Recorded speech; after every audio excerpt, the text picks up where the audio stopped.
नमस्ते फ्रेंड, कैसे हैं आप सब। उम्मीद करती हूँ कि आप सब बहुत ज़्यादा अच्छे होंगे और हम सब भी अच्छे हैं। तो आज हम लोग आ गए वापस अपने घर। केंद्रांचल कॉलोनी में हमारी एंट्री हो चुकी है और हम लोग जा रहे हैं अपने घर की तरफ। तो अभी मम्मी के घर से हम लोग जस्ट आ ही रहे हैं। सुबह में निकले थे, अभी पहुँच गए दोपहर तक। तो चलिए फिर घर में चल के देखते हैं कि घर की हालत कैसी है। तो मैं पहले से ही मन बना के रखती हूँ कि अगर कहीं मैं जा रही हूँ 1 सप्ताह के लिए या 4 दिन के लिए, 10 दिन के लिए कहीं बाहर निकल रहे हैं हम, तो आने के बाद घर हमें गंदा ही मिलेगा। तो मन में तो ये रहता ही है कि घर थोड़ा सा गंदा तो होगा ही, चल के साफ सफाई में लगना है। मैं गाड़ी में बैठी रहती हूँ तभी मेरे दिमाग में चलता है कि सबसे पहले जाके ये करूँगी वो करूँगी। हम औरतों की ये नेचर में है। तो मेरे साथ भी ऐसे ही है, कहीं से आती हूँ ना तो ही मैं तुरंत ही पहले ड्रेस चेंज करती हूँ, फिर उसके बाद काम में लग जाती हूँ। मुझे ये नहीं समझ में आता है कि बंद घर में धूल मिट्टी आता कहाँ से है। तो खिड़की उड़की देखिए सब कुछ जाली लगा है, फिर कांच वाली खिड़की है, सारा कुछ बंद करके जाती हूँ। फिर भी आके देखती हूँ ना तो पूरा धूल धूल, टेबल पे धूल, सब जगह जहाँ पे धूल पता चलता है, टीवी पे धूल, हर जगह हाथ ऐसे फेरो ना तो धूल ही दिखता है। अब समझ में नहीं आता है कहाँ से धूल आ जाता है। और वैसे भी देखिए हमारे यहाँ पे कितनी हरियाली है, पेड़ पौधे इतना ज़्यादा है, धूल मिट्टी का तो कहीं नामो निशान नहीं है। फिर भी घर गंदा होता ही रहता है, पता नहीं कहाँ से आ जाता है। तो हम लोग अभी बाहर निकल चुके हैं गाड़ी में से, अब लगना है काम में। तो ये देखिए मैं जूड़ा बना रही हूँ पहले से ही कि चलो अब बाल को करना है ऊपर और लग जाना है काम में। तो डिग्गी में जितना भी सामान है मम्मी ने दिया है, कुछ दीदी ने दिया है और थोड़ा बहुत बुआ का है दिया हुआ सामान। तो सभी लोगों ने मिला के मुझे सामान दिया है। तो अभी दिखाऊंगी आप लोगों को कि क्या क्या मिला है मुझे। और सबसे पहले तो ले चलते हैं इसको ऊपर, क्योंकि सब इसको ले जाना भी हमारे लिए एक टास्क ही है, क्योंकि हम तीसरे माले पे रहते हैं ना। तो पूरा बोरी सब कुछ ढो ढो के ले जाना, वैसे ही ट्रेवल करके आते हैं तो थके रहते हैं तो मन भी नहीं करता है। लेकिन अब कितना देर तक गाड़ी में रहेगा और ले तो जाना ही है। तो हस्बैंड ऐसे हैं ना कि तुरंत का तुरंत सारा चढ़वा देंगे हम लोगों से, 2-2 चक्कर लगवाते हैं सभी लोगों से। बच्चे लोग तो एकदम गुस्सा हो जाते हैं, फिर भी कहते हैं नहीं एक बार आके फिर से ले जाना।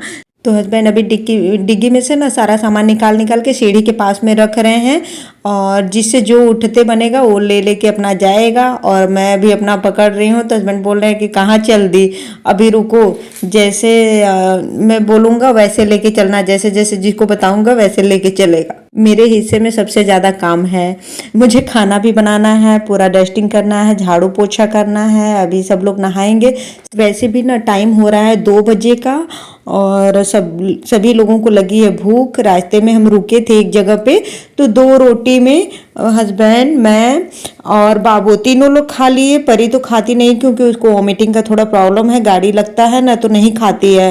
तो वो सबसे ज़्यादा भूखी है। 2 बजे बहुत ज़्यादा टाइम होता है बच्चे लोगों के लिए खास तौर पे। हमने तो आधी आधी रोटी खा लिया, क्योंकि भाभी है ना मेरी मतलब भाभी अनामिका, तो उसने सब्जी और रोटी हमें पैक करके दी थी। तो हमने वहीं पे बीच रास्ते में ही रुक के खाया, और इसलिए हमें तो थोड़ा कम भूख है, लेकिन परी को ज़्यादा भूख है। तो सामान हमारा चढ़ चुका है ऊपर, देखिए कितना सारा सामान है। फिर इसको ना पहले झाड़ू पोछा करूँगी, उसके बाद अंदर आएगा। पहले वही बाहर ही रहेगा, हस्बैंड को बोली कि बाहर ही रहने दीजिए, पहले झाड़ू पोछा कर लेने दीजिए। तो देखिए मैं घर की हालत दिखा रही हूँ आप सबको कि कैसा घर का हालत हो रखा है। मेरे ना रहने भर में, मतलब हम लोगों के ना रहने भर में यहाँ पे आया था आंधी। तो देखिए फर्श पे कितना धूल मिट्टी पड़ा हुआ है। अभी हस्बैंड बोल रहे हैं कि सब लोग स्लीपर पहन के चलो, कोई बिना स्लीपर का नहीं चलेगा। और बालकनी की हालत तो कुछ ज़्यादा ही बुरा वाला हो रखा है। देखिए पौधे कैसे सूख गए हैं बिना पानी के, और तुलसी जी तो एकदम सूख गए हैं। देखिए पानी देने के बाद पकड़ती हैं या नहीं। मैंने तो हस्बैंड को बोला कि तुलसी जी सूख गई हैं अब नहीं पकड़ेंगे, तो कह रहे नहीं, पानी दे दोगी तो हरा हो जाएगा, अभी पकड़ लेगा पेड़ सारा। तो देखिए क्या होता है। और मैं आप लोगों को दूसरी वाली बालकनी का हालत दिखा रही हूँ। ये देखिए कितना ज़्यादा गंदा हो रखा है कि पूछिए मत फ्रेंड। अब चलना है मुझे साफ सफाई करने। और देखिए आम भी काफ़ी बड़ा हो गया, 1 सप्ताह में ही आम के साइज बड़े बड़े हो गए। तो मैं वही दिखा रही हूँ आप लोगों को। मैंने ड्रेस चेंज कर लिया, अब आ गई हूँ सबसे पहले किचन में। तो सबसे पहले तो मैं किचन को साफ़ करूँगी, एक साइड में दूध रख दूँगी गर्म होने के लिए और चावल दाल बनाऊँगी बस, और कुछ भी नहीं बनाना है। सलाद वलाद काट दूँगी क्योंकि सब्जी रोटी तो लेके आई हूँ, पहले भी मैंने बताया। तो सब्जी रोटी पड़ा हुआ है और दाल चावल बना लूँगी तो सभी लोग वही खाना खा लेंगे।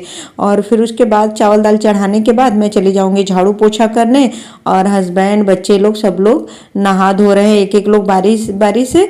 फिर उसके बाद खाना तब तक बन भी जाएगा तो सारे लोग खा पी के अपना करेंगे रेस्ट। और मुझे जो जो काम करना है वो मैं काम करूँगी अपना, और बाकी लोग अपना आराम करेंगे। सारा जो बैग बाहर पड़ा हुआ है ना, सबको अंदर ला के मैं रखूँगी। सच पूछिए ना तो कहीं से आने के बाद इतना थकान हो जाता है और घर की हालत देख के तो और ज़्यादा मूड खराब हो जाता है, और समझ में भी नहीं आता है कि किधर से शुरू करें साफ सफाई करने में। देखा जाए तो पूरा दिन लग जाता है, पूरा एक एक चीज़ साफ करना। और फिर उसके बाद जो कपड़े मैं पहन के मतलब रखे रहते हैं बैग में, गंदे वाले कपड़े, उसको धोना, कितने सारे काम होते हैं। फिर अगले दिन से ही बच्चे लोगों का खुल जाएगा स्कूल, तो उन लोगों का ड्रेस मुझे बाहर निकालना है।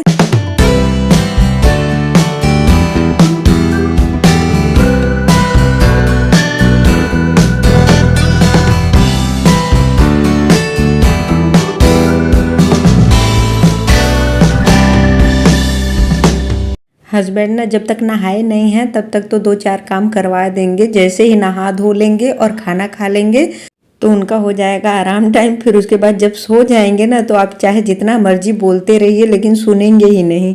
जगे भी रहेंगे ना तो ऐसे अनसुना करेंगे जैसे लगेगा कि उनको सुनाई ही नहीं दे रहा है।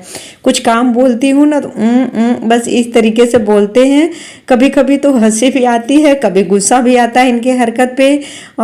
करते ही नहीं है। अभी देखिए जैसे पानी बस भर दे रहे हैं बॉटल में, और एक आध काम और कर देंगे, पौधों में पानी दे देंगे। फिर उसके बाद छोटा मोटा काम करते हैं, बहुत ज़्यादा काम नहीं करवाते हैं। फिर भी इतना भी कम नहीं है, लेकिन मैं सोचती हूँ कि दो चार कम और करवा दे काम, लेकिन नहीं करते हैं। बोलते हैं कि नहीं तुम दूसरे दिन अपना करना, क्यों इतना परेशान हो रही हो, अब रेस्ट करो, दूसरे दिन कर लेना।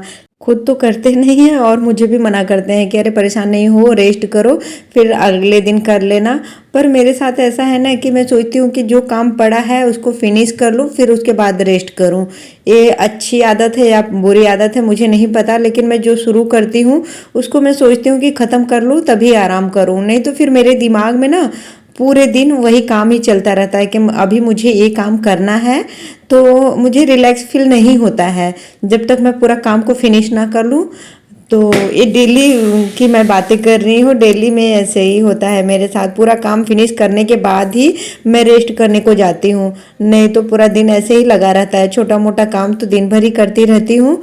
जब दोपहर में 2 से 3 बजे का टाइम होता है, परी स्कूल से आ जाती है, उसको खाना वाना रोटी बना के दे देती हूँ, खा पी लेती है। फिर उसके बाद मुझे 1 घंटे का टाइम मिलता है, तो उसमें चाहे तो मैं सो लूँ, या फिर मैं अपना यूट्यूब का काम करूँ, या फिर कपड़े वगैरह प्रेस कर लूँ, या चावल वगैरह साफ़ करना है वो कर लूँ। उसमें भी एक दो चार काम मुझे रहते ही हैं। अब वो मेरे ऊपर है कि मैं कैसे उसको मैनेज करूँ, कैसे सारे काम को निपटाऊँ। तो कभी दूसरा काम कर लेती हूँ, कभी दूसरा काम कर लेती हूँ, कभी एडिटिंग का काम कर लेती हूँ। तो ऐसे ही अपना समय पूरा उसमें चला जाता है। दोपहर में तो मैं बहुत कम ऐसा होता है कि मैं सोती हूँ, और सोने का टाइम ही नहीं मिलता है कि सोऊं। दूध तो चढ़ा दिया और हस्बैंड को बोला मैंने कि इंडक्शन भी बाहर निकाल दीजिए, तो एक पर मैं इंडक्शन पे चावल चढ़ा दूंगी और चूल्हे पे दाल चढ़ा दूंगी, तो जल्दी से हो जाएगा जब तक आप लोग नहा धो रहे हैं। तो हस्बैंड बोले कि अच्छा ठीक है, मैं अभी पौधों को पानी दे के निकाल देता हूँ। और इधर मैं लगा रही हूँ झाड़ू। तो देखिए कितने सारे कचड़े निकल रहे हैं कमरे में से, और अभी तो ये एक रूम का हालत है, और बाकी कमरों का भी मुझे लगाना है झाड़ू। तो इतना तो देखिए गंदा रहेगा ही। अब 1 सप्ताह तक जिस घर में झाड़ू पोछा नहीं होगा उस घर की हालत तो कुछ ऐसा होना ही है। पर कोई नहीं, थोड़ा बहुत तो चलता है, पर घूमने को भी तो मिलता है। नहीं तो घर में ही दिन भर पड़े रहो। कम से कम 1 सप्ताह 10 दिन कहीं बाहर घूम के आओ ना तो मूड भी फ्रेश हो जाता है। नहीं तो पूरे दिन बस वही झाड़ू पोछा बर्तन काम, डेली रूटीन में डेली एक ही काम करके हम औरतें बोर हो जाते हैं। तो हमारा भी मन करता है कहीं बाहर निकलने का, घूमने का, मायके जाने का, या कहीं घूमने की मैं बात कर रही हूँ, कहीं बाहर ले जाने का। तो इसी बहाने कम से कम बाहर जाते हैं, घूम फिर के आ जाते हैं। काम का क्या है, काम तो कुछ ना कुछ तो लगा ही रहेगा। काम कभी ख़त्म हुआ है जो अभी होगा, तो काम का तो मैं बहुत ज़्यादा टेंशन भी नहीं लेती हूँ, लेकिन घूमना मुझे बहुत ज़्यादा पसंद है। मैं वैसे भी हस्बैंड के साथ कहीं ना कहीं घूमने जाती रहती हूँ, मायके भी जाती हूँ और वैसे बाहर भी कहीं ना कहीं हम लोग निकल जाते हैं घूमने। अगर बच्चे लोगों की छुट्टी रहती है और मौसम अच्छा रहता है तो हम चले जाते हैं घूमने के लिए, प्लानिंग करते हैं, फिर उसके बाद निकल लेते हैं। तो देखिए इतना सारा कचरा निकला।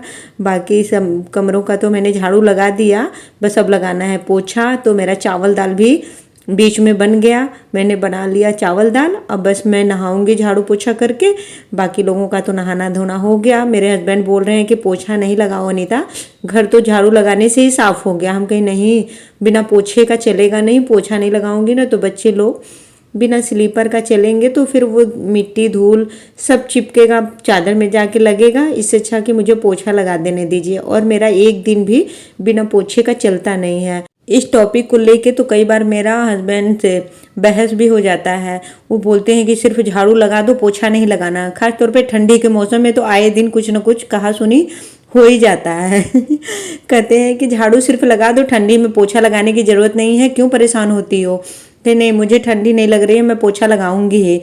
पर ज़्यादा गुस्सा करने लगते हैं ना तो मैं बोलती हूँ अच्छा ठीक है आप जाइए ऑफिस, मैं नहीं लगाऊंगी। जब ये ऑफिस चले जाते हैं तब मैं पोछा लगाती हूँ। और मुझे अच्छा भी नहीं लगता बिना लगाए, और उनको भी पता है कि ये मानेगी है नहीं, मना करने का भी कोई फ़ायदा नहीं है, लेकिन वो अपनी तरफ से कोशिश कर लेते हैं। मैं काम तो कर रही हूँ फ्रेंड, लेकिन मेरा मन अभी भी मेरे घर पे ही है कि मैं ऐसे करती थी वैसे करती थी, इस टाइम को ये करती थी। तो होता है ना कि मम्मी का घर मम्मी का ही होता है, अपना मायका मायका ही होता है। सारी खुशी एक तरफ, मायके जाने की खुशी एक तरफ। तो आज का ब्लॉग बस यहीं तक फ्रेंड। अब मैं नहाऊंगी धोऊंगी, खाना खाएंगे हम लोग, फिर रेस्ट करेंगे। अगर आप लोगों को ब्लॉग पसंद आया हो तो लाइक शेयर एंड सब्सक्राइब जरूर कर लीजिएगा।